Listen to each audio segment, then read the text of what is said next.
la professoressa Frangipane che magari ci farà vedere, anzi sono sicuro che vi farà vedere delle cose che avete sempre visto e non avete mai guardato.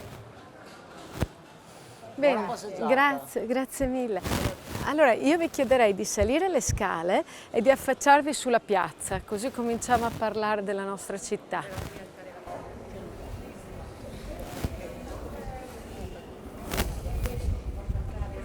Buon pomeriggio a tutti, mi fa molto piacere vedervi allegri, interessati e curiosi di che cosa sia il turismo dolce. Io la prendo come una cosa, un turismo leggero, cioè parlare delle cose che si sanno, sintetizzarle e trasmetterle, perché noi siamo studiosi, ci pagano, anzi voi ci pagate perché noi si studi. Dico sempre, io non sono un dipendente, io non sono statale, sono un dipendente pubblico, cioè il senso del nostro lavoro è proprio lavorare per la comunità, e ciascuno nel suo campo e cercando di farlo al meglio e trasmettere quello che si è imparato in tanti anni e che poi in 2 minuti perché la proprietà intellettuale è una cosa un po' strana, ci si mette tanto ad avere delle idee chiare e un niente a regalarle, però in questo caso non sono regalate perché voi siete i nostri committenti, e quindi è molto bello che parlando di sostenibilità ci si riferisca anche al fatto di poter amare le città, perché se non si conoscono non si conservano. Noi abbiamo cura delle cose che conosciamo e quindi far conoscere la propria città è un modo per renderla preziosa agli occhi degli abitanti e quindi portarli a proteggerla. Questo proprio è il percorso solito di cui si parla e di cui parlo io anche ai miei studenti, che sono gli studenti del secondo anno della laurea magistrale in ingegneria civile, sarebbe l'equivalente del quinto anno di ingegneria civile di una volta, ed è corso di conservazione e recupero degli edifici, quindi la tutela passa per la conoscenza, e dove c'è cultura non c'è aggressività, insomma la cosa è molto lunga, è inutile andarci a fondo, però sicuramente bisogna sapere qualcosa della propria città. Da dove cominciamo? Allora, quelli che hanno più o meno la mia età e forse qualche anno di più si ricordano il 1983, l'anno del millenario, cioè l'anno in cui si festeggiavano i 1000 anni dal primo documento che parla del castello di Udine, Castrum Mutini. È un documento trascritto che riporta un documento, trascritto in un momento successivo, che riporta un documento appunto del 983 in cui si parla di 5 castelli friulani che vengono dati in governo al patriarca, e tra questi c'è il Castrum Mutini, il castello di Udine. Quindi noi abbiamo questo antequem, che vuol dire prima di questa cosa qui. Noi sappiamo che prima del 983 c'era un castello a Udine. Allora, cosa dobbiamo immaginare di questo castello a Udine? Beh, noi dobbiamo tornare un po' indietro, ovviamente, e parlare della storia del Friuli per somme tracce, no? Il Friuli è il luogo dei Celti, ma anche il luogo in cui i Romani poi fondano Aquileia, che diventa la città porto dell'Adriatico, referente della 10ª legge, eccetera, eccetera. C'è la centuriazione delle campagne, c'è la bonifica, arriva Attila, invasioni barbariche, la Valle del Vipacco è un corridoio da cui arrivano le genti dall'est, stravolgimento degli equilibri, i Longobardi, i Franchi e finalmente gli Ottoni, cioè gli imperatori tedeschi, no? E Udine fa parte dell'area di influenza politica tedesca, e questo lo sarà fino al 1420, quando i veneziani prenderanno il dominio della città, insedieranno un luogotenente e qui si permarranno fino alla fine del 1797 arriva Napoleone, poi in un'alternanza di francesi e austriaci arriviamo a essere parte dell'impero austro-ungarico. 1866, giorno 26 luglio, piazzale 26 luglio, unione all'Italia, e qui siamo. Dopodiché guerra mondiale, capitale della guerra, e tutte queste cose che conoscete anche voi per sommi capi, ma è importante parlarne perché quando si parla di Udine ci si dimentica che il momento di massimo sviluppo della città città è stato proprio sotto i patriarchi, quando Udine è diventata capitale del patriarcato di Aquileia, che era stato istituito nel 1077 come principi vescovi dell'impero germanico,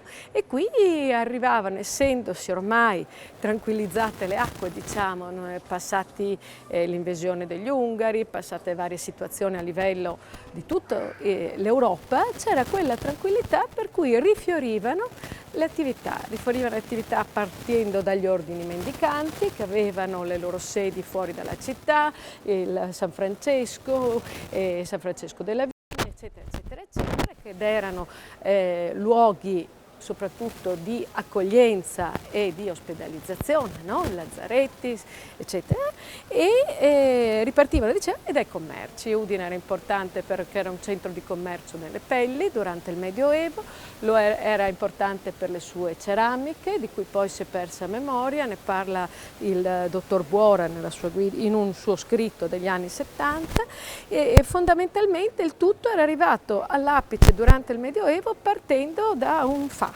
Il patriarca di Aquileia aveva sede a Cividale, dopo il terremoto del 1222 la trasferisce a Udine e da lì parte un ragionamento evidentemente rispetto alla centralità del luogo, alle possibilità di utilizzo di Udine come luogo di passaggio di vie e di commerci, alla possibilità di godere, e questo è il momento clou, 1171, il primo documento sulle rogge di Udine. Dal torrente Torre vengono deviate le acque, è probabilmente una cosa che si appoggia su qualcosa di molto naturale. Le esondazioni del Torre seguivano un certo cammino legato alla pendenza, arrivavano a scontrarsi sul colle del Castello, che è un colle naturale, dopo tutti sapete la leggenda di Attila, Bibimbi, Bombi, Succola, comunque arrivavano a scontrarsi contro il colle del Castello, lo raggiravano e quindi lo scavavano e se ne andavano tranquille verso la pianura per perdersi nella massa alluvionale che tutto sappiamo delle lavie e di queste acque che entrano e spariscono nel terreno per poi tornare fuori sotto le risorgive. Questo è un po' il discorso, no? Quindi la presenza di acqua che se no a Udine non ci sarebbe se non per una piccola sorgente che viene segnalata nella toponomastica della Porta, e lui dice che in via Porta Nuova, cioè verso la Porta Nuova, che poi viene spostata inizio secolo di sopra l'Arco Grimani che trovate in Castello, c'è una piccola sorgente, quindi l'acqua raccolta dal colle in parte defluiva lungo queste strade che voi vedete, perché questi erano dei rii, cioè nell'assenza di canalizzazioni l'acqua partiva e correva lungo le strade, no? E in parte veniva invece pulita, depurata dalle rocce, raccolta lì. Per questo non c'era altro. Dunque, questa diceva patriarca, quindi abbiamo visto Friuli Doc, festeggiato il compleanno della città. Di base cosa succede? Ogni volta che si vuole far crescere un contesto bisogna aiutarlo economicamente. Il patriarca toglie i costi della vendita delle merci, cioè istituisce il libero mercato, che è il mercato vecchio, e qui siamo nella prima metà del 200. Avendo istituito il mercato, la città ovviamente fiorisce, dà diritto di città e quindi dei privilegi a questa città che pian piano si avvia a essere proprio il centro di commercio e di scambio, di cultura, di traffici. Ci sono i banchieri fiorentini, ci sono i banchi di prestito, c'è questo passaggio di persone e di culture con un'area di influenza che è fondamentalmente tedesca, e vedremo poi come questo di città mercantile tedesca influenza quello che noi vediamo, no? Quindi niente di meraviglia se cominciamo a pensare a questa città che noi abbiamo visto grigissima per tanti anni e poi improvvisamente cominciare a colorarsi con questi lacerti di affresco che l'attenzione dei restauratori hanno fatto emergere in Piazza San Giacomo, in Generale Baldissera, in via Poscolle, eccetera, eccetera, via Merceria, perché noi eravamo erano a Trento, insomma, la comunità gravitava intorno a un potere che era religioso e politico insieme legato all'impero tedesco. Questo è, all'impero tedesco. Allora, diritto di città, vi dicevo, le rogge da una diventano due, ovviamente lungo le rogge si assestano le attività manifatturiere, quindi ci sono i conciapelle, ci sono i tintori, ci sono i battiferro, perché la forza dell'acqua l'acqua. Ah sì, vi avevo abbandonato sulle rocce, quindi quest'acqua naturale viene regimata, si controllano i canali e chi è a monte della Motta su Savorgnan al Torre è il punto dove si controlla l'ingresso dell'acqua verso Udine, quindi diventa un punto importantissimo. I Savorgnan lo controllano, lo governano e garantiscono che a Udine arrivi l'acqua. Arriva un'acqua che però è un'acqua che man mano va sporcandosi, perché tutte queste attività e i liquami eccetera vanno a sporcare queste acque, c'è un problema di acqua potabile e allora vi butto direttamente al 400, arriviamo al 1400, quando a integrare la presenza di 5 pozzi storici, a Udine ci sono 5 pozzi che arrivano nella falda. Se voi scavaste un buco come se fossimo in spiaggia, a quanti metri pensate di trovare l'acqua? Lei dice 6, signora, tu dici 30. Chi offre di più? Dai, quel tipo asta. Noi sotto i nostri piedi troviamo per circa 200 metri un materasso alluvionale, cioè noi qui siamo in quella parte della pianura friulana, l'alta pianura friulana, che è stata formata durante il disgelo dallo scioglimento dei ghiacciai e tutti questi sassi, tutti questi ciottoli si sono mossi, i più grossi che erano quelli che formavano la lingua del ghiacciaio e che sono quelli che si chiamano le morene, si sono fermati a formare le colline moreniche che sono quelle di Pagnacco, Coloredo eccetera, poi andando avanti abbiamo man mano questa grana che diventa più fina come nei fiumi, grana grossa, grana media, media fina andando verso valle, qui abbiamo un materasso di 200 metri, ma quello che si chiama bedrock in inglese, cioè il fondo roccioso, pian piano si alza andando a incontrare degli strati argillosi e arriviamo sulla linea delle risorgive dove l'acqua incontrando un qualcosa di impermeabile, puff, salta fuori e salta fuori con tanto più forza quanta più acqua trova dietro, quindi quantomeno vanno a bagnare i campi con le pompe eccetera, no? Quindi adesso dice spariscono le risorgive per forza, perché se le acque vengono pompate per bagnare le culture, che è una cosa sacrosanta, comunque non ci si può meravigliare che poi abbiano meno pressione quando arrivano lì. E allora quella è una cosa molto bella, perché se uno passando così, che magari deve anche spostare un esercito come fanno i romani, si trova l'acqua strada facendo, questa è una cosa che lo porta a creare una strada che segue i punti di sosta dove si fermano per l'acqua. E guardate che questa cosa della conoscenza del territorio noi non lo sappiamo, ma siamo un po' come gli uccelli migratori, quindi le cose che si imparano 300, adesso hanno capito che con i neuroni specchio forse c'è un motivo per cui succede questa cosa, ma poi abbiamo una memoria nostra istintiva che ci porta a ripercorrere dei percorsi che hanno fatto i nostri antenati.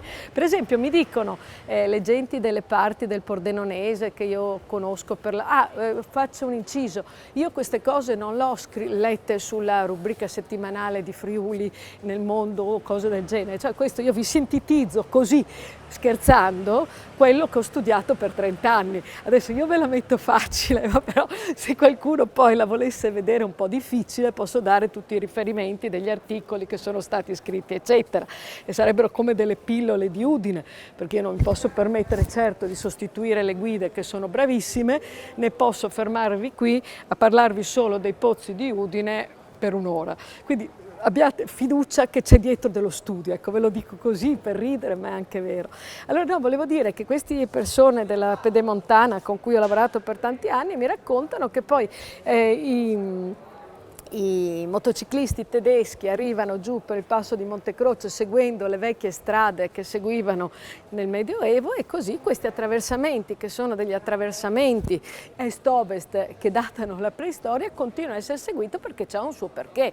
Cioè le città sorgono dove c'è acqua e materiale da costruzione, e le strade sono prima lungo corsi d'acqua e poi, se ci sono queste situazioni di sorgenti o cose, sono lungo i punti di approvvigionamento dell'acqua, perché l'acqua non la beve solo chi cammina o chi va a cavallo, ma la bevono anche gli animali, ed è il motivo per cui il grande stagno dietro al Colle del Castello, grande Sfuei, che poi viene bonificato eccetera, era il luogo di arrivo di questi animali per la Brera d'Argento, e anche il luogo vicino al quale si sviluppa questo grande castelliere, perché il primo insediamento di Udine, antichissimo, ed è un castelliere. Adesso facendo questi lavori qui hanno appena trovato un altro pezzo, uno è sotto sotto la biblioteca, era sotto la biblioteca della Filologica, insomma, e dopo lì c'è un lavoro scientifico bellissimo che riesce a datare questo castelliere attraverso i pollini che sono stati strovati e mostra come questo castelliere ha dei pollini di erbette che prima sono di un luogo molto umido e poi di un luogo bonificato, quindi questa interazione di conoscenze ci permette di capire che queste persone che si insediano in questo luogo prima arrivano e poi sistemano le cose. Adesso dopo faccio perdere troppo tempo. Comunque, l'acqua. Allora, le rogge, c'è questa forza motrice dell'acqua importantissima, l'approvvigionamento dell'acqua per le lavorazioni, tintoria, concia delle pelli, le beccherie, cioè tutta la carne, eccetera. Noi adesso mangiamo maiale, pollo e manzo, no? Fondamentalmente. Invece i volatili erano qualcosa che si mangiava e che durante il lockdown io penso che tutti abbiate visto nel cielo i primi mesi con sorpresa questi stormi di anatre selvatiche che si erano riconquistati il cielo, e quindi io mi immagino che senza aeroplani, elicotteri, confusione, durante tutti questi secoli di cui parliamo questo cielo vuoto fosse un cielo pieno, come pieno doveva essere il territorio tutto intorno, tant'è vero che il patriarca aveva un suo luogo dalle parti su di Bus dei Veris, cioè verso San Gottardo, no? Lì sopra, e dove c'era anche un suo luogo di caccia. Allora l'acqua, quindi si sviluppa questa economia in questa città d'acqua, perché questa è una città d'acqua alla fine, che come vi dicevo, 5 pozzi storici, siamo a 56 metri circa, se noi scavassimo avremmo ghiaia, ghiaia, ghiaia e poi finalmente un po' consolidata, quindi questi conglomerati incerti come trovate un po' sulle rive del castello, oppure ghiaione sparso, qualche grande masso, che sono i massi erratici che trovate negli angoli. Probabilmente questo bianco d'angolo è un masso erratico, cioè del materiale lapidio che non arriva da una cava ma che viene trovata negli scavi, no? Ecco, i 5 pozzi, e uno di questi è proprio nascosto lì dentro, in quel cortile. Uno è il pozzo di San Giovanni, uno è il pozzo San Francesco della Vigna, poi c'è un pozzo giù dove c'è la Guardia di Finanza in via Grazzano, e poi ne ho dimenticato uno che poi mi ricordo perché sono anch'io, ho i miei 58 anni, quindi abbiate pietà. E di questi pozzi potete leggere dettagliate descrizioni in questi lavori di speleologia urbana svolti negli anni 80 da Umberto Sello, che si è fatto calare come nelle grotte dentro i pozzi per vedere la forma, eccetera. Questa è un'altra storia.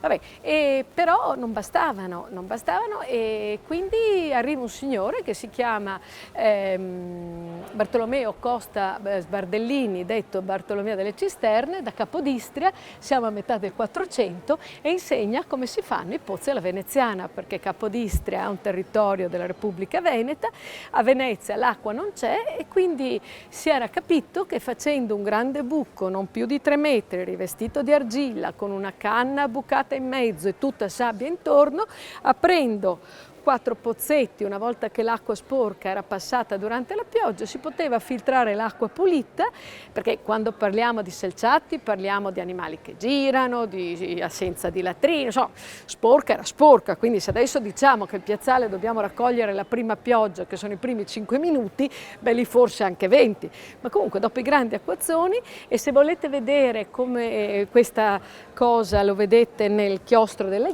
Grazie, dove c'è il pozzo centrale, ci sono 4 griglie che sostituiscono quelle grosse sfere di pietra che normalmente vedete nelle strade, in campagna, eccetera, che erano proprio dei pozzetti in cui entrava l'acqua, si raccoglievano le eventuali foglie o qualche cosa grossolana, poi l'acqua veniva filtrata dalla sabbia e raccolta in mezzo.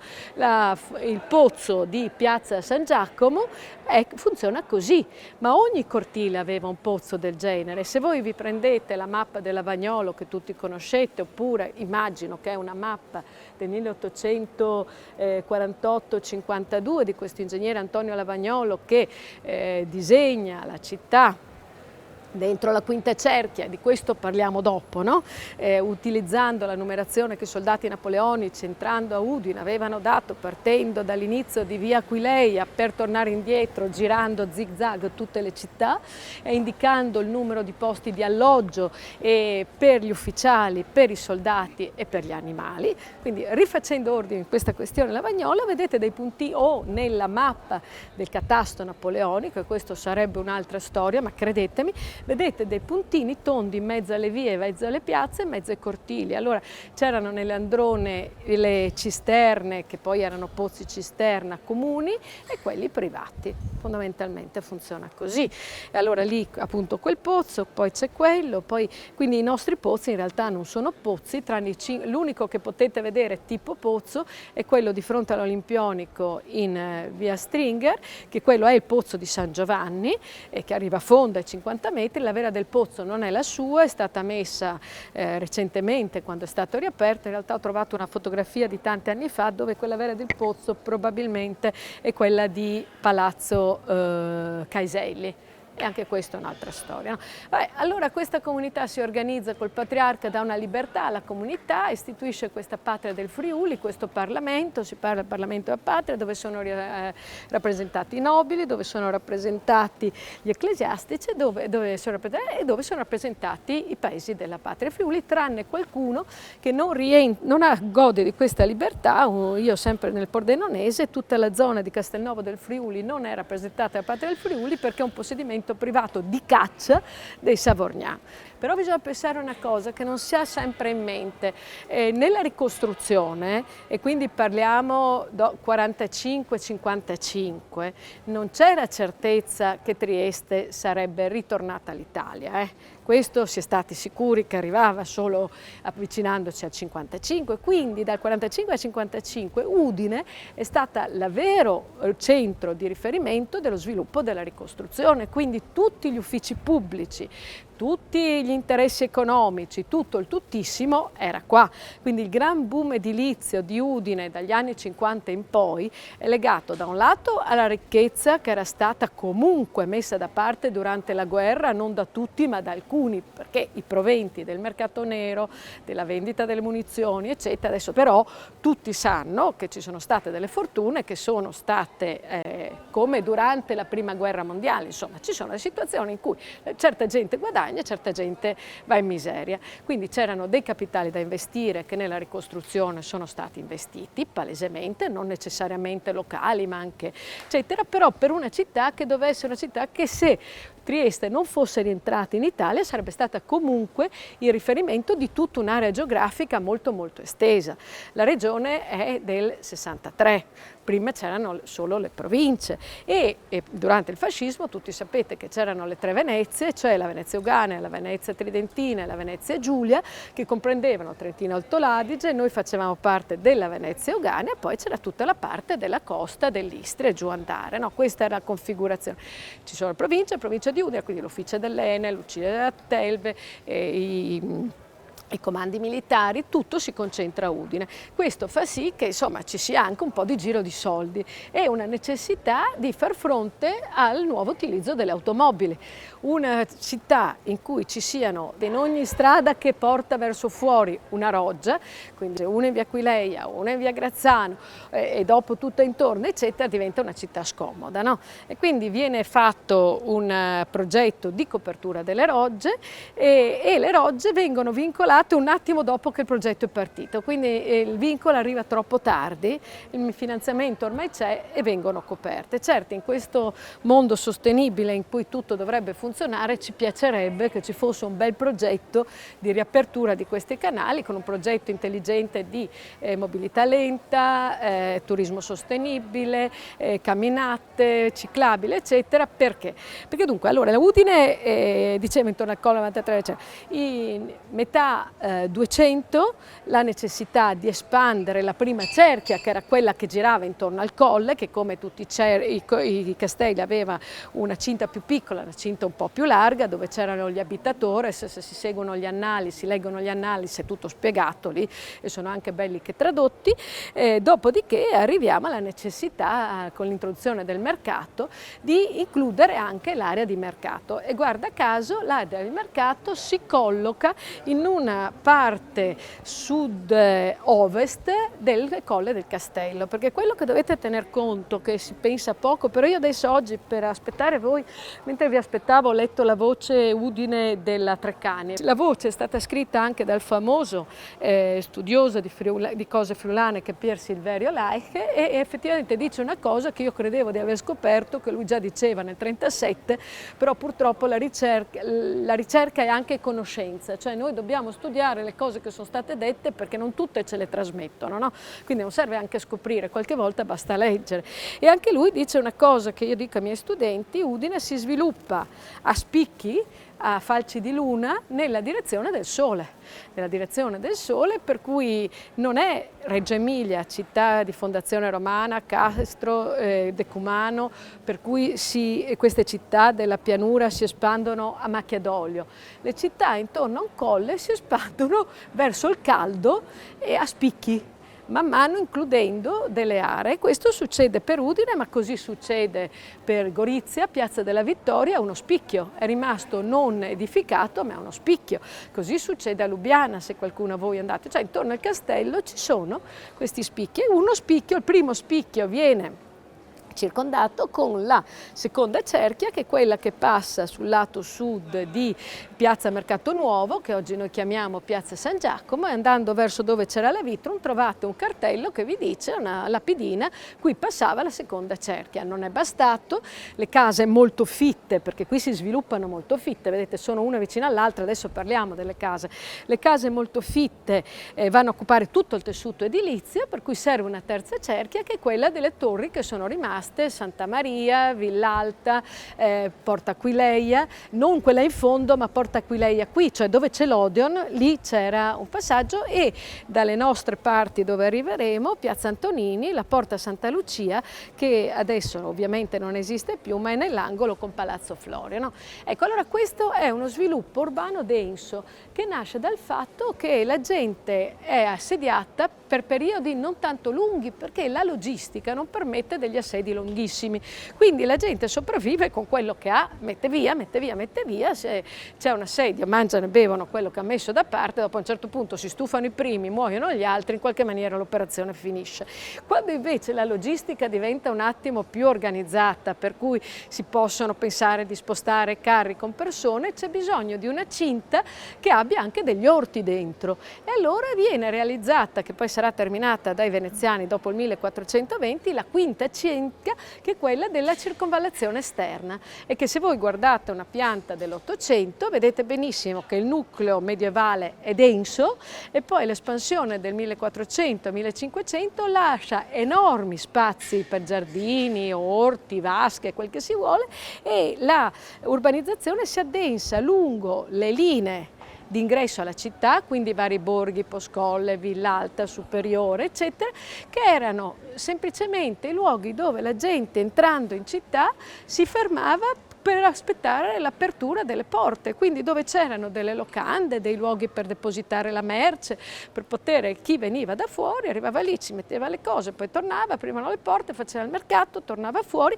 e quindi queste vie che voi conoscete hanno un tipo di edilizia completamente diversa, infatti hanno i portoni, entrano nelle corti, è molto contadina come tipo edilizia, no? Perché è il luogo delle grandi torti, degli orti, che devono dar da mangiare anche a questa città, che nel 1300 aveva 6.000 abitanti, che poi a un certo punto cresce a 15.000, e poi per una serie, nel 500 siamo a 15.000, una serie di pesti, non pesti e carestie, oscillando arriva fino ai nostri 100.000, no? Però vi devo dire due cose, cioè io vi devo dire che questa è la loggia come la vedete, non è la loggia come era all'inizio, perché la loggia come era all'inizio prendeva solo 2 campate, viene costruita a metà del 400, chiaramente il progetto è dell'Ora Folionello di Cividale, però viene costruita dall'impresario Bartolomeo Costa Sbardellini delle Cisterne, che è quello sempre di qui sopra, e che anche ha rinnalzato il campanile sopra il battistero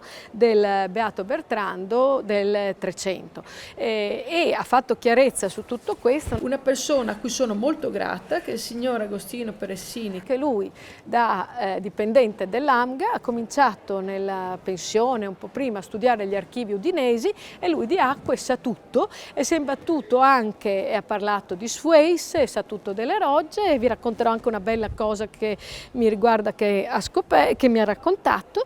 E insomma lui ha capito che questo signore Bartolomeo Costa Sbardellini non era un impresario qualsiasi, ma era un impresario molto furbo, che dalle parti verso est, verso Cividale, aveva vicino al Torre, dove c'è l'argilla, aveva una bella fabbrica di mattoni che gli servivano per costruire le cose che prendeva. Quindi anche perché, attenzione, come nascono le città, perché io ho detto ci vuole l'acqua, va bene, non è che uno improvvisamente arriva in una città e dice io faccio la loggia di pietra, cioè l'uso del materiale da costruzione è strettamente legato alla disponibilità e alla tecnologia.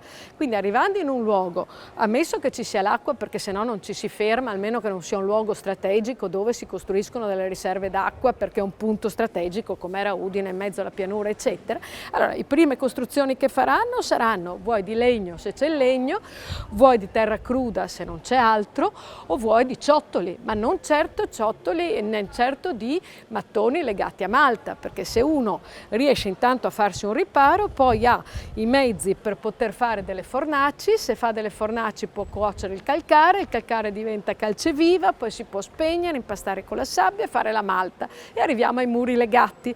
Quando uno è in grado di fare i muri legati, allora a quel punto è in grado di fare dei forni che, se c'è disponibilità di argilla, permettono di fare i mattoni.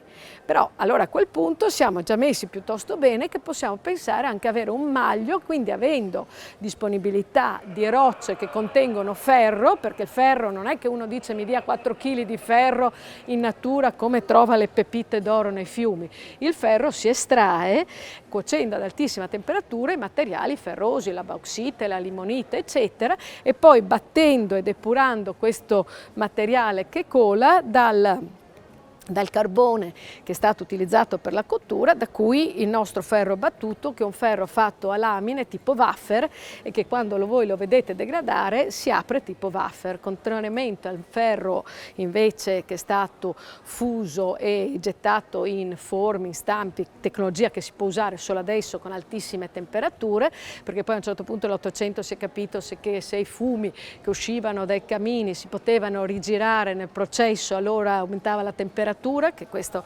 è una grande, e quindi da qui nasce la ghisa e poi gli acciai eccetera.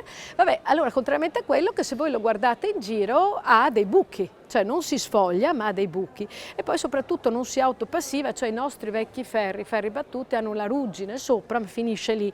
I ferri moderni si bucano proprio, non hanno nessuna resistenza perché non hanno questa capacità di autopassivarsi. Quindi eravamo arrivati ben avanti perché si potevano fare i mattoni e si costruisce questa, dunque la loggia a metà 400, piccolina, infatti il fronte principale era quello che poi vedremo guardandoci le spalle, arriva nel metà 600 la loggia viene ampliata perché c'è necessità rappresentativa eccetera, secondo i modi veneziani, cioè queste strisce bianche e rosse, solo che le strisce, se le guardate bene, qua sono grigie e rosa, perché chiaramente non possiamo avere la pietra d'Istra in grande disponibilità, non possiamo avere la pietra di Verona in grande disponibilità, che sono le due pietre usate a Venezia. La pietra pesa, si sposta solo di poco o galleggiando.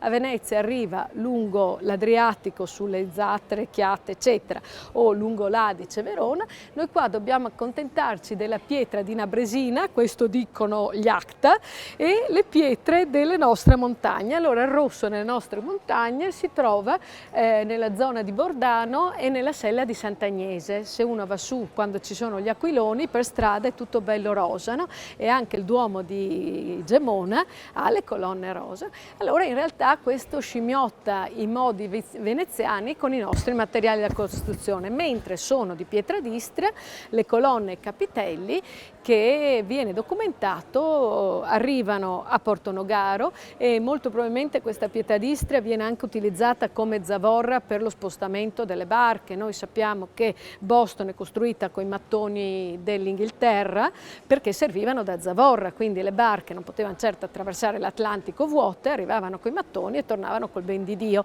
e così le nostre barche arrivavano piene di grano e di cose che in Istria non c'erano e caricavano l'olio, che però non è tanto pesante, e la pietra per tornare indietro. Allora di tutto questo è tutto spiegato, tutto documentato. Quello che forse vorrete sapere di curioso che non sapete è che quando c'è il grande incendio del 1876, 100 anni esatti prima del terremoto, il vento butta di là, brucia tutta quella parte in maniera più consistente. Siccome la pietra d'Istria è carbonato di calcio puro, le pietre vengono calcinate come se fosse una fornace a cielo aperto, e quindi quei capitelli vengono sostituiti e voi ve li trovate un po' passeggiando su verso il castello, e uno bello bello è sotto la testa di Mazzini nei giardini Ricasoli.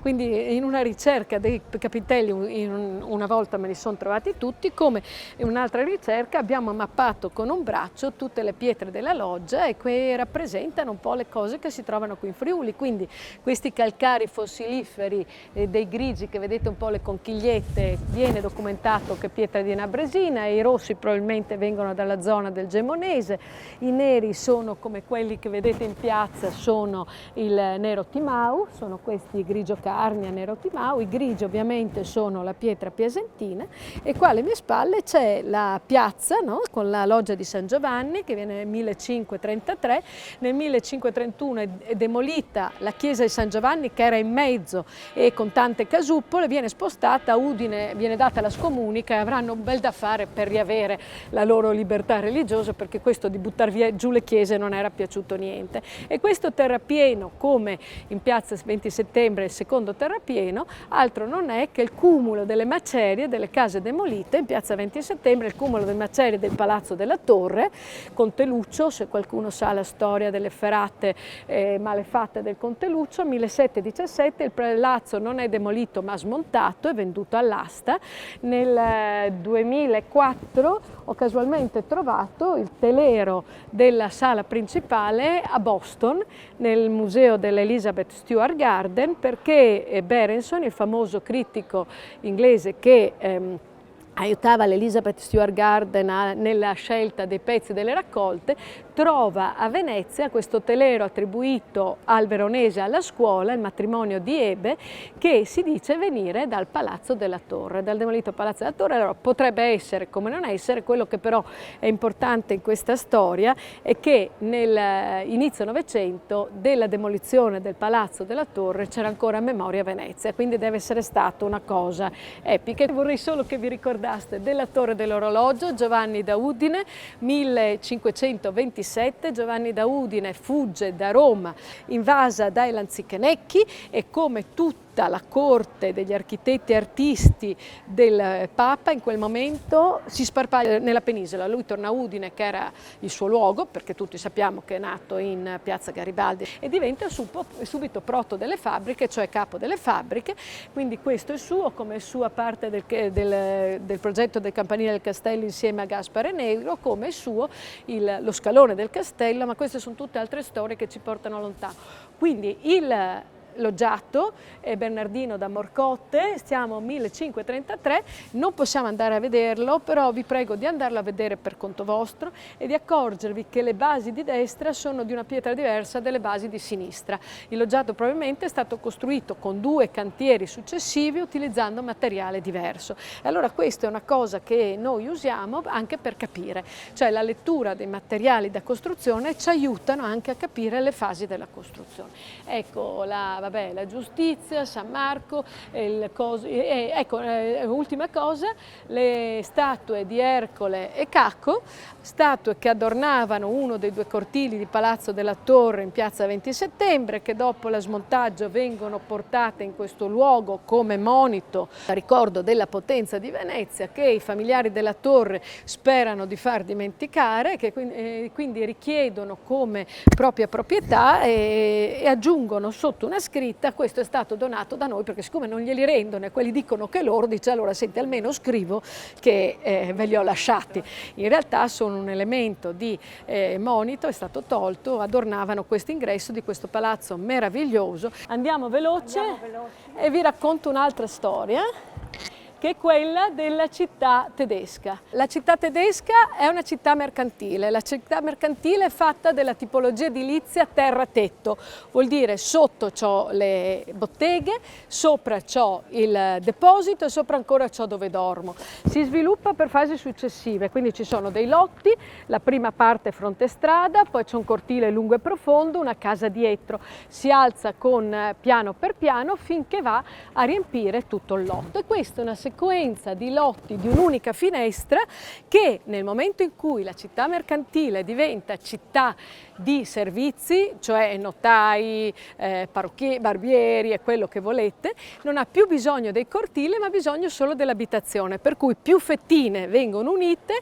e dalla tipologia terra-tetto, casa mercantile di tipo tedesco, infatti se voi pensate alle piazze tedesche sono tutte fatte a strisce, dalla tipologia si passa alla tipologia casa in linea, che è questa, con una scala centrale che distribuisce i piani. E quindi voi dovete immaginare come nel corso di Pordenone tutta una serie di fettine che man mano vanno unendosi per diventare grande casa che distribuisce al piano in questo passaggio, va bene? Ecco, vi dicevo l'acqua, come smaltiamo l'acqua? L'acqua passa attraverso queste cortine costruite. Io anni fa ho visitato una città stranissima che si chiama Veliko Turnovo, siamo in Bulgaria, e lì proprio, non essendoci fognature, nella cortina delle case ci sono dei vuoti come questi da cui passa l'acqua quando piove. Quindi immaginate che queste cortine erano aperte in piccoli tratti dove l'acqua scorreva per poi diventare canalizzazione, va bene? Adesso voi sapete che le città, che qua tutte le strade parlano del lavoro che veniva fatto, quindi abbiamo via Merceria, via Pelliceria, eccetera, eccetera, eccetera. Molti nomi poi sono stati cambiati nella toponomastica post-unitaria, quindi si sono perso traccia, ma se vi prendete la pianta del Lavagnolo trovate i vecchi nomi, e questo è molto interessante. Ecco, qui passando abbiamo visto il negozio di Zagolin, è un lavoro degli anni 30 dell'architetto Zanini, e il lavoro dell'architetto Zanini vi mostra l'utilizzo in città per la prima volta di un materiale speciale nello zoccolo, è il fior di pesco carnico. Fior di pesco carnico che arriva dalla Val Degano e che è stato amatissimo dagli anni 30 in poi da alcuni importanti architetti italiani. Michelucci lo usa nella Cassa di risparmio di Firenze, per esempio, no? È uno dei marmi italiani che nella politica dell'autarchia e di valorizzazione delle risorse naturali dell'impero diventa importante. Quindi questo fior di pesco poi viene, che prima era solo cavato in travanti nel Degano, poi ha tutta una sua fortuna perché viene cavato sistematicamente. Stessa cosa per il Verzegnis, voi conoscete il Verzegnis, è questa pietra rossa che potete vedere nel pavimento dell'allestimento della Cassa di risparmio di Gino e della Nani Valle, siamo negli anni 50, lì avete il marmo Verzegnis, il porfirico, è quello che è fatto a piccoli granelli che sembra un porfido, non è un porfido ma è il Verzegnis, no? E questo è un altro utilizzo. Monte di Pietà, c'è un bellissimo articolo, direi su Sotlanappe, di Carlo Someda De Marco, dove lui racconta dei primi documenti di una certa signora vedova che vende un primo pezzo perché poi tutti i pezzi uniti possano nel 1600 diventare questa grande cosa con Proto, il Benoni, affreschi del Quaglio, Quaglio, e allora qui sul Quaglio arriviamo a parlare di una cosa speciale, cioè quella Madonnina che è del Bartolomeo Bon, quella d'angolo sulla loggia del Lionello che li vedete, ma è che è lo stesso che finisce per la congregazione, la confraternita dei Pellicciai, si occupa della parte originaria in piazza San Giacomo della chiesa. La Madonnina, dicevo, è opera di un artista costruttore della scuola veneziana. Dopo poco, tra fine 400 e inizio 500, si presentano in Friuli i maestri ticinesi, sono i da Carona, i Pilacorte, i da Bissoni e altri. I ticinesi sono una scuola di costruttori, Borromini è ticinese, i Fontana sono ticinesi, insomma questa scuola di gente che sa usare il ferro per fare degli attrezzi che permettono di lavorare anche le pietre dure, e quindi sono i costruttori. Non confondete la questione dei maestri comacini, perché i maestri comacini che sono costruttori non è che arrivano da Como, ma sono dei maestri costruttori, che comacino vuol dire che fa case, non comacino, però tutti pensano che perché confondono i ticinesi con i comacini. In prima parte, il primo nucleo viene realizzato dal Francesco Floreani, che è un architetto che si occupa anche di alcune parti del castello, e in particolare se voi andate nel salone del castello, le belle porte di pietra con i tondi, con i profili umani, quelli sono del Floreani, e lo distinguete perché se di fronte alla Maddalena sporca ci sono dei portali che sono diversi dagli altri. E del Floreani anche la porta che c'è lungo la salita del castello sulla destra, da cui passava la scala che doveva portare dal loggiato di San Giovanni verso il castello. Va bene, questi sono dei tipi architettonici molto interessanti, ma molto banali, nel senso che derivano da una specie di catalogo. Il Sebastiano Serlio, contrattatista del fine Cinquecento, realizza un bellissimo manuale prêt-à-porter, cioè proprio pronto a utilizzarsi, che è il libro extraordinario di architettura, dove fa tutta una rassegna di portali, e io ho potuto, la mia tesi di dottorato è stata sui portali di Udine, e ho trovato riferimento sia ai grandi portali della Cassa di risparmio, sia al portale della salita che si chiama Porta Gritti. Allora qui noi arriviamo a questa parte affrescata dove c'è due pezzi di pietra, sono bucati, e da lì c'era questo vessillo del Palio, perché lungo via Mercato Vecchio c'era questa questione del Palio.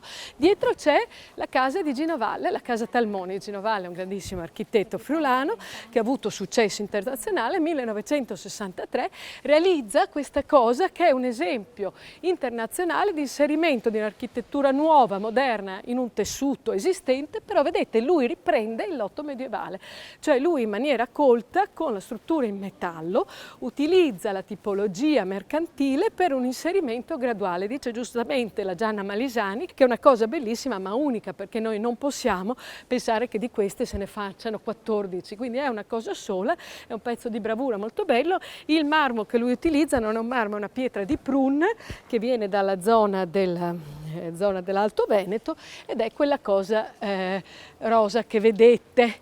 Allora, tutti mi chiederete allora cosa c'era qui, e io ve lo dico che qui c'era la chiesa evangelica. Nell'ampliamento degli anni 30 della piazza, per la costruzione di quel palazzo d'angolo che adesso non vedete, la chiesa evangelica viene abbattuta e viene costruita da Gilberti, che è questo ingegnere trentino di Rovereto, che a Udine costruisce moltissimo perché è molto legato al partito fascista, e che però è anche il papà, il disgraziato papà del famoso Celso Gilberti, scalatore. E Gilberti costruisce questa casa d'angolo per i Perusini, adesso è dell'Ordine di Malta, e la foto che voi vedete della chiesa evangelica è questa, no? Allora, di questo abbiamo parlato. I cementi, pietra artificiale. Allora, Udine è una città in cui per la prima volta, sì, una delle prime in cui vengono introdotti le pietre artificiali, cioè il cemento, grazie all'attenzione, all'intelligenza di Tonini e Daronco. Quindi cementi artificiali. Perché? E questi siamo alla fine dell'Ottocento. Malignani legge, studia e capisce che effettivamente dalle marne si può con alte temperature ottenere i cementi, ed è una svolta perché è una cosa che a metà Ottocento viene detta dai geografi. Ci sono dei posti dove si utilizzano le marne, lui con l'albalzo la cosa capisce che è una cosa importante e lo fa. Vi dicevo ampliamento della piazza perché in realtà qui c'è una pietra, è il segno di dove arrivava l'isolato. Quindi quell'isolato lì arrivava fin qua. e chiaramente nascondeva la vista completa al Palazzo Bartolini, che come Palazzo di Prampero con l'apertura della Piazza del Duomo assume un respiro che non si pensava potesse avere. Qui ci tengo molto a mostrarvi questa cosa, perché racconta diverse situazioni. Intanto vi mostra, questo è Palazzo Andriotti, no? Intanto nelle bucature vi mostra Udine del 400 con i suoi affreschi eccetera. E un lavoro che ho fatto una decina di anni fa sono la digitalizzazione delle memorie delle antiche case di Udine, per cui se voi andate su internet antiche case Udine vi trovate una mappa vivente che voi cliccate, si aprono le case, escono fuori descrizioni e troverete, se vedete colorato diverso, cliccate, si apre il disegno. Quindi abbiamo la concessione per fare queste finestre, ma volevo mostrarvi come il fatto di essere mattone era una cosa preziosa, per cui un palazzo che sicuramente è costruito in grossi ciottoli che vengono scavati durante lo scavo delle fondamenta preso sul torre, per sembrare più nobile deve avere una decorazione a mattone, quindi c'è anche questo significato del materiale da costruzione. Decorazione a mattone. Vede che ci sono i disegnetti del mattone, quelli non sono mattoni veri. Vede, è proprio l'affresco. Quando parlo d'affresco io parlo di una decorazione che viene fatta sull'intonaco fresco e che quindi quando l'intonaco fa presa viene inglobato nel materiale. Adesso pian piano questo, se non lo proteggono, si toglie perché con le piogge acide sciolgono il calcare, che è quello che succede dappertutto. Ecco. Allora vi regalo una cosa bella qui, questa casa che voi conoscete, l'architetto Cesare Miani, 1932, unisce 3 case medievali, c'era una ruota di mulino, ma in realtà Bressini mi ha indicato un documento preziosissimo, 1363. Questo era uno, in altre forme ovviamente, uno dei 3 mulini dell'ospedale di Udine, di Santa Maria della Misericordia. Ce n'era uno qua e ce n'erano 2 più giù lungo via Zanon. E diventa nel 1700 un filatoio di Zanon e la biblioteca conserva proprio la pianta fatta da questo Ludovico Rota, che è un famoso costruttore, architetto di San Vito e che firma molti disegni. Se andate nelle memorie delle antiche case ne trovate diversi.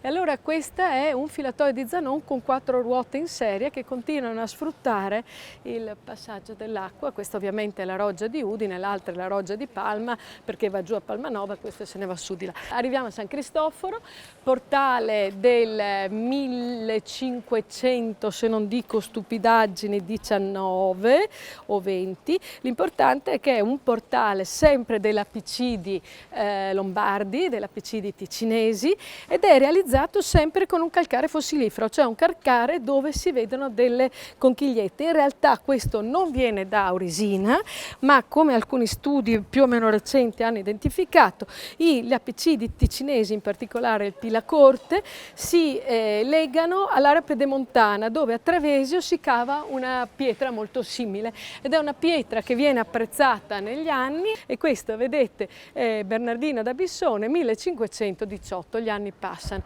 quindi a più di 500 anni. Se andate vicino e sputacchiate un po' in modo che la pietra diventi lucida vedrete le conchigliette. San Cristoforo, noi vediamo quella statua, ma sicuramente questa è una chiesa di cui si ha notizia della fondazione, sicuramente aveva in facciata un San Cristoforo col bambino, perché qui siamo vicini alla porta di Santa Lucia, che era là in fondo, e Porta di Santa Lucia che portava fuori le persone verso diciamo l'Italia, verso ovest, e San Cristoforo proteggeva, quindi come nei guadi del Tagliamento, come a Gemona, i viaggiatori, i mercanti, andavano all'andata e al ritorno prima a ingraziarsi e poi a ringraziare il santo, quindi se si cercasse lì sotto sicuramente ci sarebbe un coso.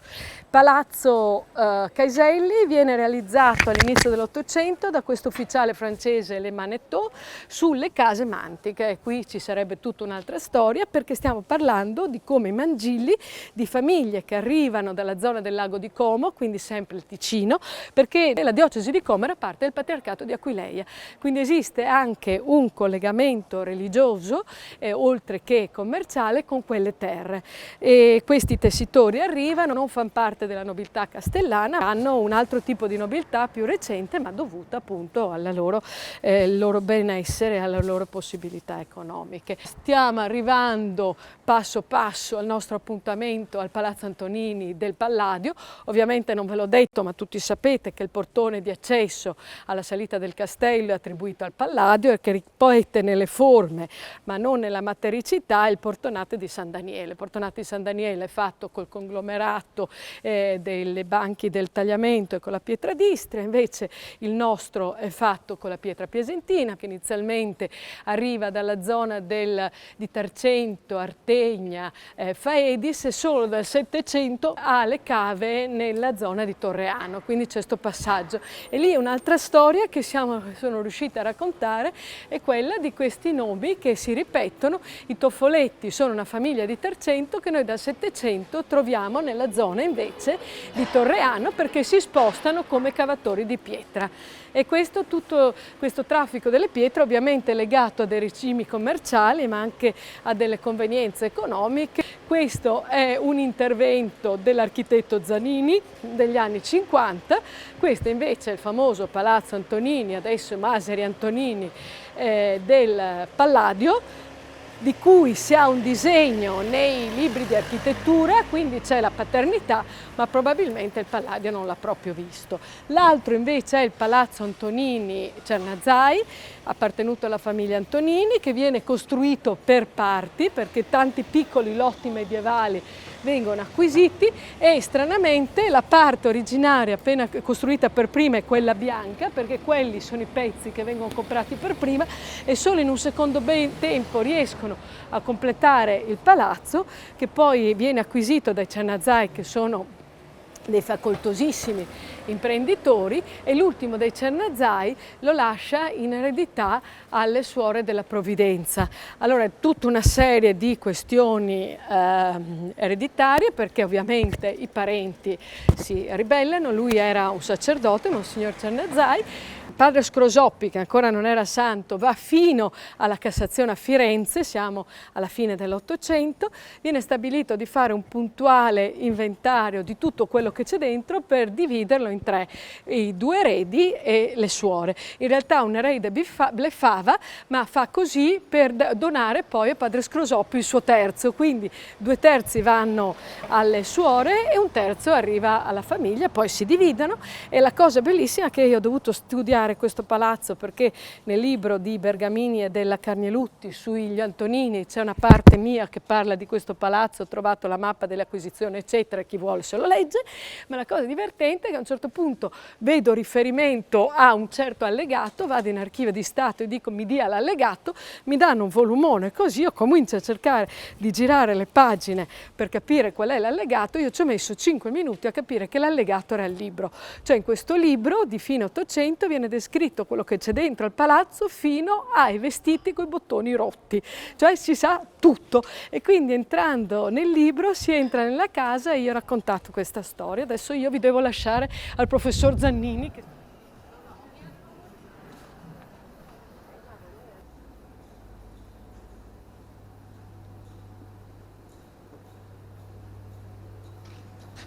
Con il grazie alla professoressa Frangipane cedo la parola al professor Zannini, direttore del Dipartimento di tutta l'area umanistica, vastissima anche come tipologie di tematiche che racchiude in sé, e quindi un'area ricchissima e molto feconda del nostro Ateneo.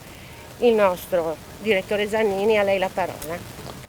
Buonasera, vi prometto che sarò molto pregnante e breve in questa serata bellissima e nella quale vi parlerò molto brevemente, quasi quasi solo del titolo che abbiamo dato a questa iniziativa, che riporta l'espressione turismo dolce, no? E perché abbiamo voluto proporre un itinerario così che provi a segnare un po' la strada per una maniera un po' diversa di godere di una città, ma di questo parleremo dopo. Volevo dirvi che di queste tematiche noi parliamo nei nostri corsi, soprattutto in un corso di laurea triennale che abbiamo chiamato appunto Scienze e Tecniche del Turismo Culturale, e un corso di laurea magistrale che si chiama Gestione del Turismo Culturale degli Eventi. Vedete che ricorre la parola cultura e però cercherò di spiegare che non è una visione elitaria del termine cultura. Ecco, non bisogna essere diplomati al liceo classico o laureati in lettere antiche. Ecco, non è questa l'accezione con cui noi utilizziamo la parola cultura. Turismo dolce, ma volevo semplicemente condividere con voi alcune riflessioni sul fatto che si tratta di una formula molto di moda, no? Tutto quello che è green, sweet, slow va adesso terribilmente di moda e quindi per i prossimi anni dovremo per forza abituarci a questi termini, anzi siamo talmente abituati che ci sembrano già inflazionati, no? Quindi io non comincerò parlandovi del turismo dolce, ma del turismo amaro. Se a un certo momento abbiamo sentito l'esigenza di parlare di turismo dolce, evidentemente c'era un turismo amaro. Che cosa sarebbe il turismo amaro? Ma probabilmente è il turismo di massa, quello che si è sviluppato nel corso del Novecento, soprattutto nella seconda metà del Novecento, e sul quale devo dirvi che non abbiamo molto le idee chiare. Non abbiamo le idee chiare sul turismo tout court. Il turismo è diventato uno degli assi portanti dell'economia mondiale. Pensate che sia in Italia che nel mondo, i dati sono più o meno uguali, circa il 13-15% del prodotto interno lordo è legato al turismo. Prima dell'epidemia, cioè prima del 2019, sostanzialmente negli anni precedenti il turismo era il settore economico che era cresciuto di più al mondo, quindi di più dell'informatica, delle comunicazioni, per darvi l'idea, di più dell'energia, di più della siderurgia e quant'altro. Questo per dire che in realtà il turismo è una cosa che non riusciamo ancora a controllare dal punto di vista della sua importanza.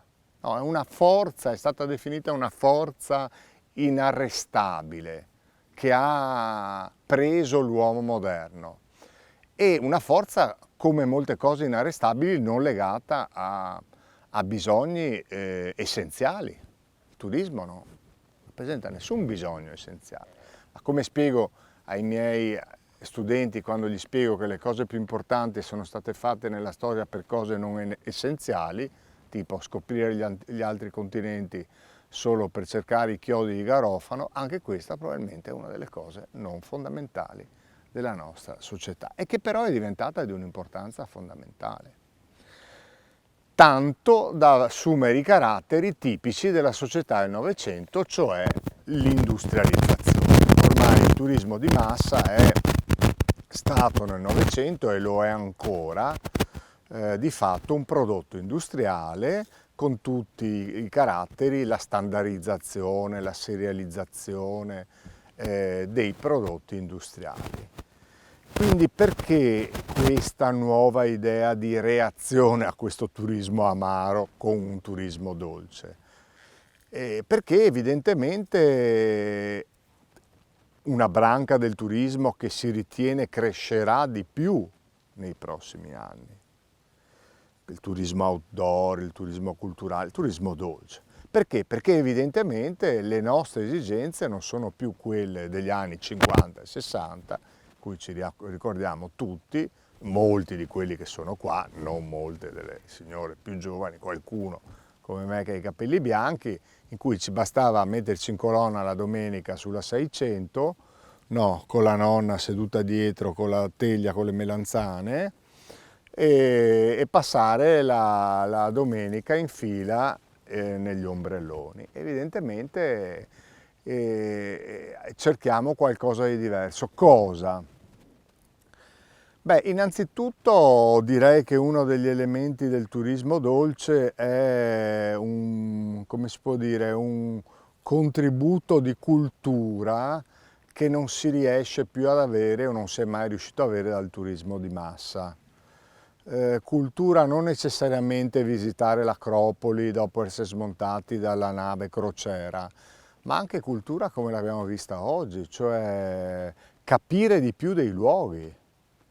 Ecco, credo che uno degli elementi qualificanti del turismo dolce, al di là di molta retorica, è che dovrebbe o potrebbe essere finalizzato a comprendere i luoghi dove si va. Anche i luoghi evidentemente del turismo di massa.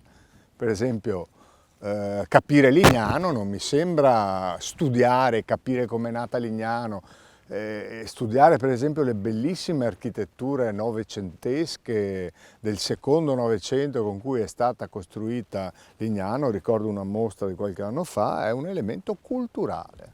Quindi cultura non vuole necessariamente voler dire sapere Euripide o ricordare i canti di Dante del Paradiso, ma capire dove si è. Ecco, molto spesso il turismo di massa non ti faceva capire dove eri, anche se quindi la cultura richiede per esempio un minimo di concentrazione, di tempo, di ritmi. Ecco, la professoressa Frangipane, la conosco, vi ha fatto correre, però ecco,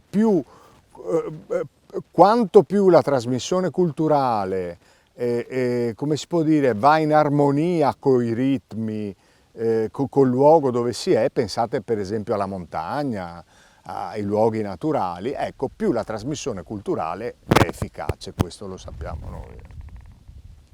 L'altro tema su cui non mi soffermerò è quello della sostenibilità, di cui ci riempiono la testa ogni sera al telegiornale, noi che ancora siamo tra i pochi che guardiamo il telegiornale, che naturalmente è sostenibilità in senso pieno, cioè sostenibilità non vuol dire solo il turista che ha il cestino da mettere la carta, la plastica, eccetera. Sostenibilità vuol dire per esempio anche sostenibilità economica.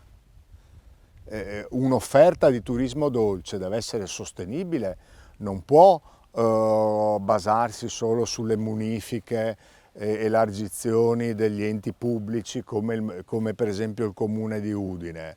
Deve in qualche modo essere in grado di autosostenersi, se no si trasforma prima o dopo in assistenzialismo. E poi sostenibilità delle imprese, no? È bellissimo e tutti compriamo nell'agriturismo la lavanda o il sapone fatto con i prodotti naturali, ma quei prodotti devono poter essere all'interno di un circuito economico che garantiscono la sostenibilità anche dell'imprenditore, se no si tratta di qualcosa che non è in grado di reggersi. L'altra questione è quella appunto della lentezza e questo è un carattere, lo capiamo molto facilmente, se il turismo è nato come un desiderio di velocità. Il turismo nasce sostanzialmente negli anni 40 dell'Ottocento, contemporaneamente alla scoperta, alla diffusione delle ferrovie. Adesso il processo è l'esatto opposto, abbiamo bisogno di guardarci intorno con ritmi diversi, che non siano semplicemente, magari ci spostiamo col Frecciarossa o con l'aereo, però dopo abbiamo bisogno di ritmi, abbiamo necessità fisiologica direi e psicologica di ritmi diversi. Poi c'è un elemento su cui soprattutto gli antropologi, al quale soprattutto gli antropologi si stanno dedicando, è quello dell'autenticità. No? Andiamo alla ricerca dell'autentico, anche questo è un elemento molto diffuso, finanche inflazionato, no? A volte ci vengono spacciati per autentiche le più grandi patacche, e però chiediamoci perché cerchiamo l'autenticità, no?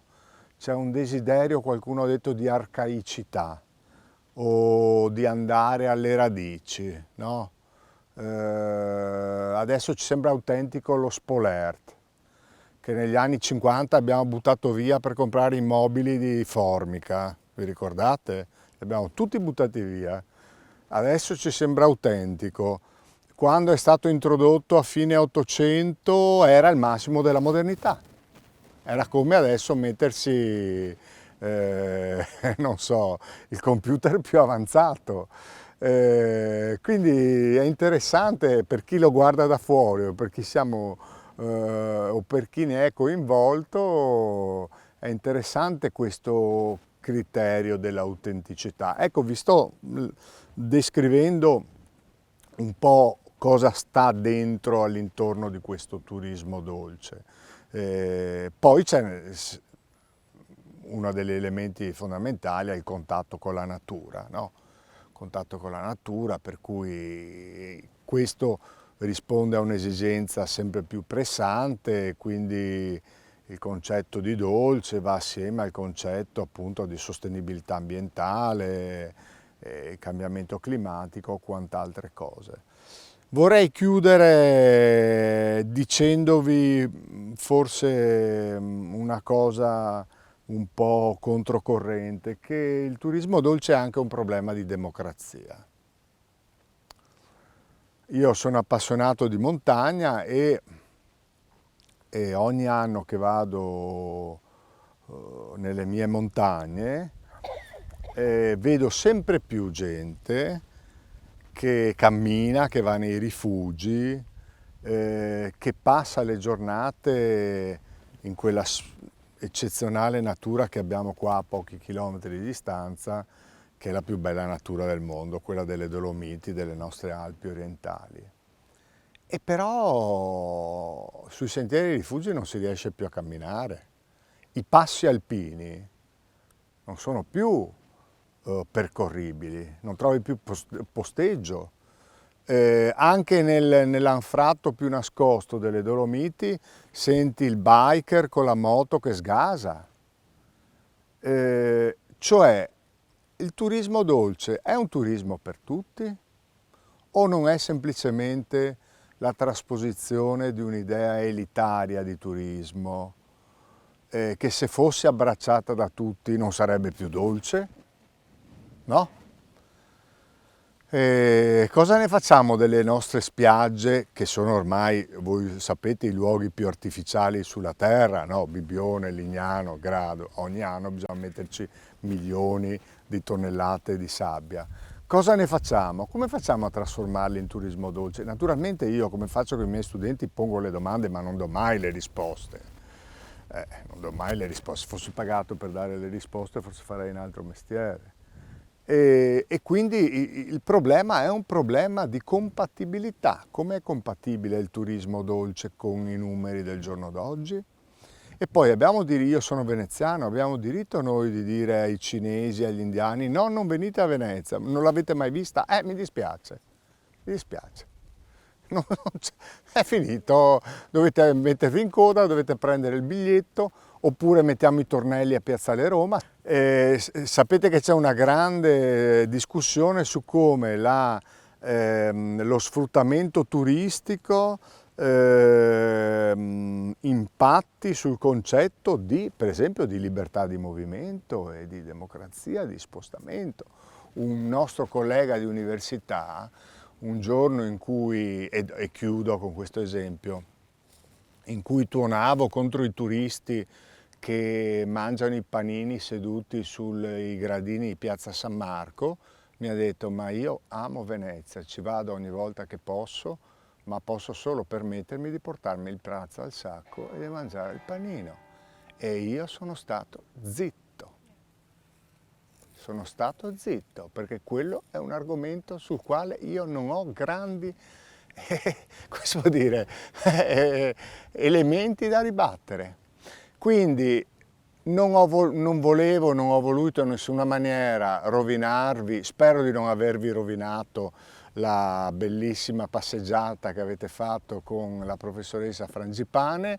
Vi ho spiegato un po' di temi sui quali vari studiosi cercano di lavorare intorno al turismo dolce, che credo che sia alla fin fine, e chiudo con la classica frase che tiene dentro un po' tutto, una questione di cultura personale. Cioè, è possibile trasformare in turismo dolce anche una domenica in uno stabilimento balneare a Lignano, è possibile distruggere anche la più grande passeggiata outdoor con comportamenti, o come potremmo dire con un atteggiamento che in realtà di dolce non ha niente. Io spero, eccolo qua, già mi fa la domanda.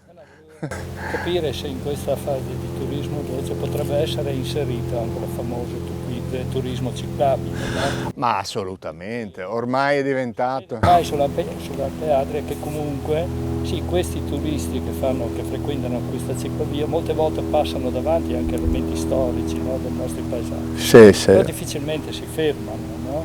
Cioè come si potrebbe definire sostenibile Allora, il dopo- turismo dolce alla luce? Dopo alla fine le spiego perché lì c'è un problema della app dell'Alpe Adria che è gestita dagli austriaci e ci hanno chiesto come usano dire loro, di implementarla, però c'è un problema di diritti.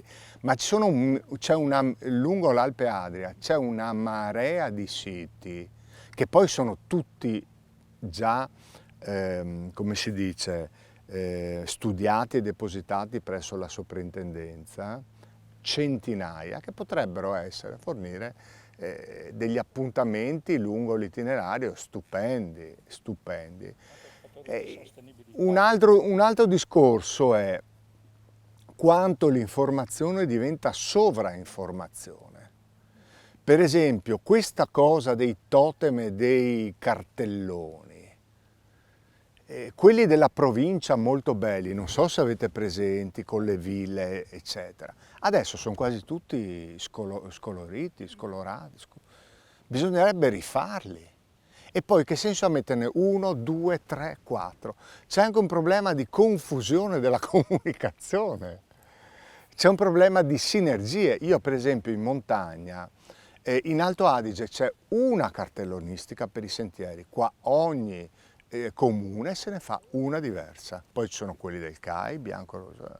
Quindi non voglio dire di razionalizzare, dopo dicono volete omologare. No, non è omologare, è questione che l'eccesso di informazione porta al rifiuto dell'informazione. Adesso troviamo i QR dappertutto per fare qualsiasi roba. Ordiniamo al ristorante, ci vuole il QR. Ti viene voglia di fare un movimento no QR, di fare le manifestazioni, per dire poi che quelli non hanno nessuna voglia di... Quindi c'è tutta una serie di problemi rispetto alle quali la domenica con la 600 andando verso il mare, stando in coda 1 ora e mezza, con la nonna seduta dietro, era una società semplicissima, ma la nostra società è complicata. È spaventosamente complicato. Riguardo al turismo bike, lei sa benissimo che questa è una risorsa soprattutto per la nostra regione, perché abbiamo più percorsi di altre regioni, abbiamo più piste ciclabili. Guardate che ci sono pochi posti come la città di Udine per piste ciclabili e per vivibilità. Io glielo dico sempre ai miei studenti, glielo dico.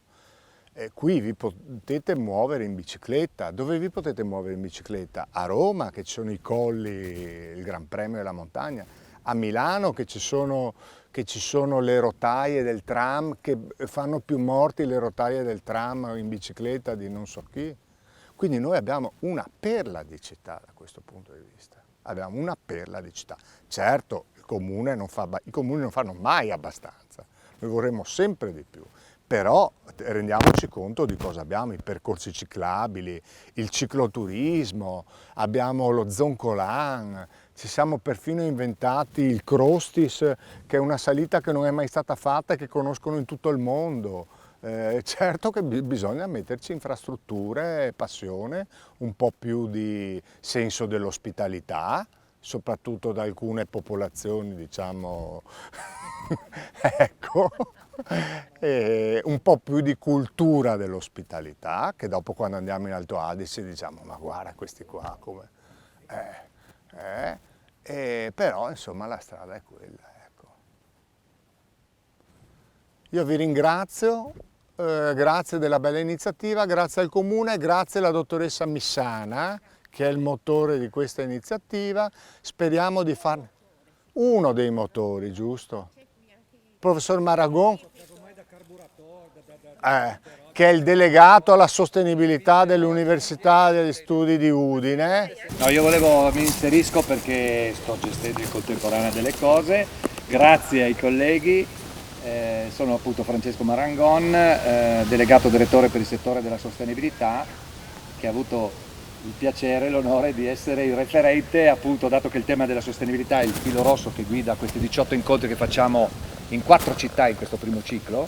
Come sapete, questo è uno degli incontri che facciamo a Udine, abbiamo già iniziato a Cividale del Friuli, a Tolmezzo, la prossima settimana inizieremo anche il ciclo di Gorizia, e tutti dedicati a un patto per un domani sostenibile. Quindi l'Università di Udine, che si è rivolta ai sindaci, agli amministratori delle città, che hanno poi individuato dei temi, uno di quelli di oggi, quello di oggi è veramente molto interessante, fra l'altro mi coinvolge anche direttamente perché è uno dei temi di cui come ricercatore, come economista, attento alle questioni della sostenibilità, mi occupo, ero in contemporanea, tanto per dirvi, giusto per precisare questo fatto, in rettorato, che poi sapete è Palazzo Antonini Maseri, qui a 2 passi, perché abbiamo sottoscritto una convenzione con l'Associazione Città del Vino del Friuli Venezia Giulia, che è l'associazione italiana, la sezione regionale dell'Associazione Italiana, che associa i sindaci, le amministrazioni comunali delle città che hanno produzione di vino e che fa delle iniziative molto interessanti dal punto di vista dell'enoturismo, del turismo del vino.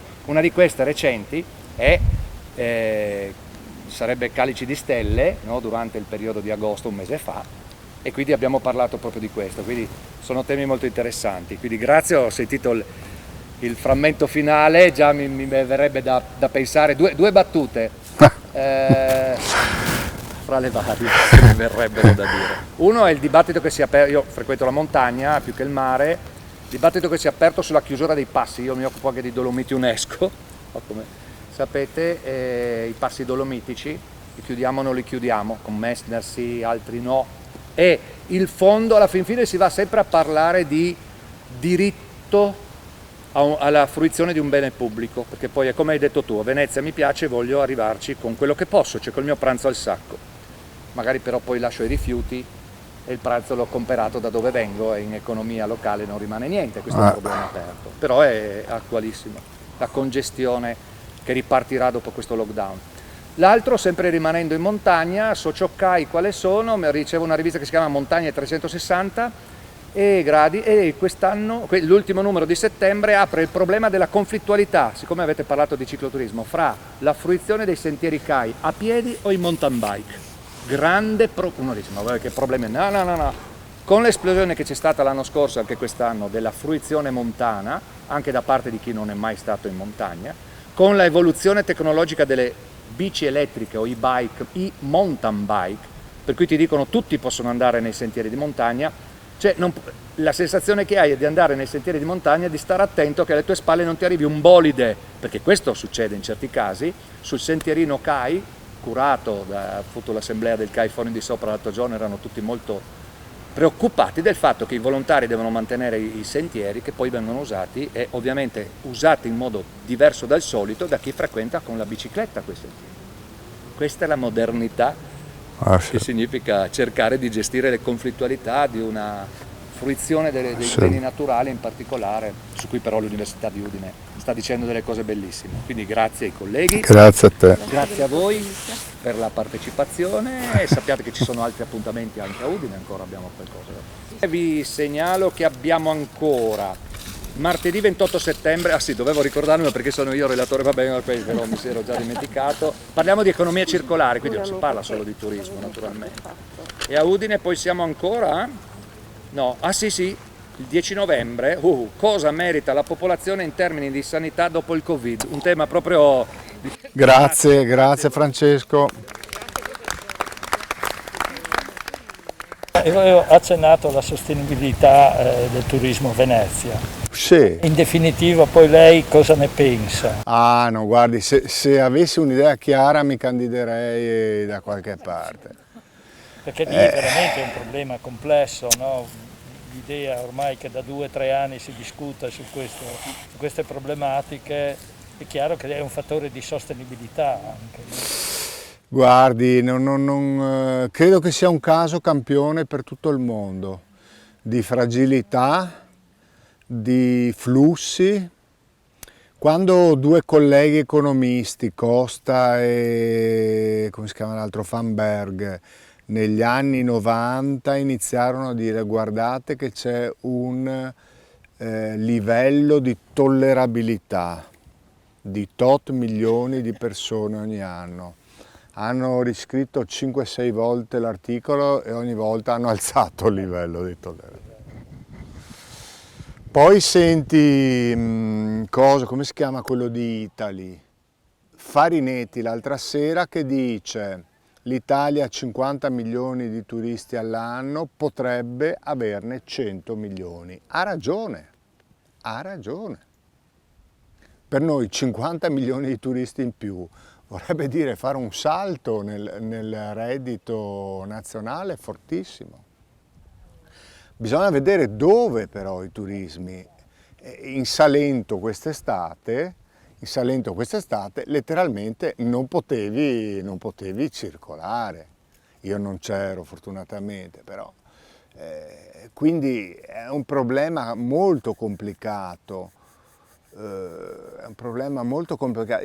C'è un problema anche secondo me di democrazia, hai capito? Cioè, perché corriamo il rischio che queste cose, se mettiamo il biglietto, se mettiamo la prenotazione, a Venezia tendono ad andarci solo quelli che hanno i soldi, c'è poco da dire. È un problema di democrazia.